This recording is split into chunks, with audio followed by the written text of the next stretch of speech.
ನಮಸ್ಕಾರ ವೀಕ್ಷಕರೆಲ್ಲರಿಗೂ ಸ್ವಾಸ್ಥ್ಯ ಭಾರತ ಪಂಚಗವ್ಯ ಆಧಾರಿತ ಕಾರ್ಯಕ್ರಮಕ್ಕೆ ಸ್ವಾಗತ.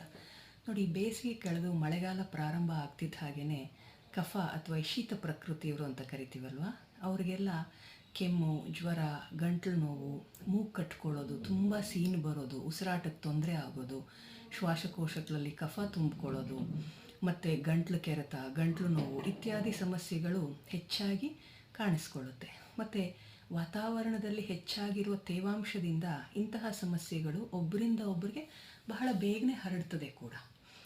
ನಾವು ಸಾರ್ವಜನಿಕ ಪ್ರದೇಶಗಳಿಗೆ ಹೋಗಬೇಕಾದಂಥ ಸಂದರ್ಭದಲ್ಲಿ, ಅಂದರೆ ಬ್ಯಾಂಕ್ ಇರ್ಬೋದು, ಅಂಗಡಿಗಳಿಗಿರ್ಬೋದು, ಮತ್ತು ಶಾಲಾ ಕಾಲೇಜುಗಳಲ್ಲಿ ಓದ್ತಿರೋ ವಿದ್ಯಾರ್ಥಿಗಳಿರ್ಬೋದು, ಕಚೇರಿಗಳಲ್ಲಿ ಕೆಲಸ ಮಾಡುವಂಥವ್ರು ಇರ್ಬೋದು, ಈ ತರಹದ ಸೋಂಕಿತ ವಾತಾವರಣ ಅಂದರೆ ಈ ಇನ್ಫೆಕ್ಟೆಡ್ ಎನ್ವಿರಾನ್ಮೆಂಟಲ್ಲಿ ತುಂಬ ಸಮಯ ಕಳೆಯಬೇಕಾದಂತಹ ಸಂದರ್ಭಗಳಲ್ಲಿ ತಮ್ಮನ್ನು ಇಂತಹ ಸೋಂಕಿನಿಂದ ಹೇಗೆ ರಕ್ಷಿಸಿಕೊಳ್ಬಹುದು ಅನ್ನೋದಕ್ಕೆ ಒಂದು ಸರಳ ಹಾಗೂ ಸುಲಭವಾದಂತಹ ಒಂದು ಸೂತ್ರವನ್ನು ಇವತ್ತು ನಾನು ತಿಳಿಸ್ಕೊಡ್ತೇನೆ. ಇದನ್ನು ನಾವು ಪಂಚಗವ್ಯ ಘೃತ ಲೇಪನ ಅಂತ ಕರಿತೀವಿ. ನೋಡಿ, ಇದು ಪಂಚಗವ್ಯ ಘೃತ. ಇದನ್ನು ನಾವು ಪಂಚಗವ್ಯ ಘೃತ ಅಂತ ಕರಿತೀವಿ. ಇದು ನಮ್ಮ ದೇಸಿ ತಳಿಯ ಹಸುಗಳ ಘೃತ ಅಥವಾ ತುಪ್ಪದಿಂದ ತಯಾರಿಸಿರುವಂತಹ ಒಂದು ಔಷಧಿ. ಈ ಔಷಧದಲ್ಲಿ ಆಮ್ಲಜನಕದ ಪ್ರಮಾಣ ತುಂಬ ಹೇರಳವಾಗಿ ಲಭ್ಯವಾಗಿರುತ್ತದೆ. ಈ ಪಂಚಗವ್ಯ ಘೃತ ಲೇಪನ ಹೇಗೆ ಮಾಡೋದು ಅಂತ ನಾನು ನಿಮಗೆ ತೋರಿಸ್ಕೊಡ್ತೀನಿ.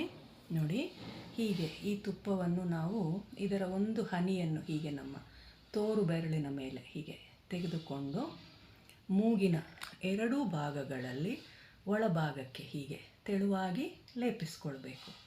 ಹೀಗೆ ಮಾಡೋದ್ರಿಂದ ಮೂಗಿನ ಒಳಭಾಗದಲ್ಲಿ ಒಂದು ಅಂಟಿನ ಅಥವಾ ಜಿಡ್ಡಿನ ಪದರ, ಸ್ಟಿಕ್ಕಿ ಲೇಯರ್ ಅಂತ ನಾವು ಕರಿತೀವಲ್ವ, ಅದು ನಿರ್ಮಾಣ ಆಗ್ತದೆ. ನಮ್ಮ ಉಸಿರಾಟದೊಂದಿಗೆ ಈ ಸೋಂಕಿತ ಸೂಕ್ಷ್ಮಾಣು ಜೀವಿಗಳು, ಅಂದರೆ ವೈರಸ್ ಅಥವಾ ಇನ್ಫೆಕ್ಟೆಡ್ ಮೈಕ್ರೋ ಆರ್ಗ್ಯಾನಿಸಮ್ಸ್ ಅಂತ ಕರಿತೀವಲ್ವ, ನಮ್ಮ ದೇಹನ ಪ್ರವೇಶ ಮಾಡೋದನ್ನು ಈ ಅಂಟಿನ ಪದರ ದ ಸ್ಟಿಕ್ಕಿ ಲೇಯರ್ ಇಲ್ಲಿಯೇ ಒಂದು ಟ್ರ್ಯಾಪ್ ಥರ ಕೆಲಸ ಮಾಡಿ ಇದು ಸೆರೆ ಹಿಡಿದು ಇದು ದೇಹದಲ್ಲಿ ವೈರಾಣುಗಳು ಹರಡದಂತೆ ತಡೆಯುತ್ತದೆ.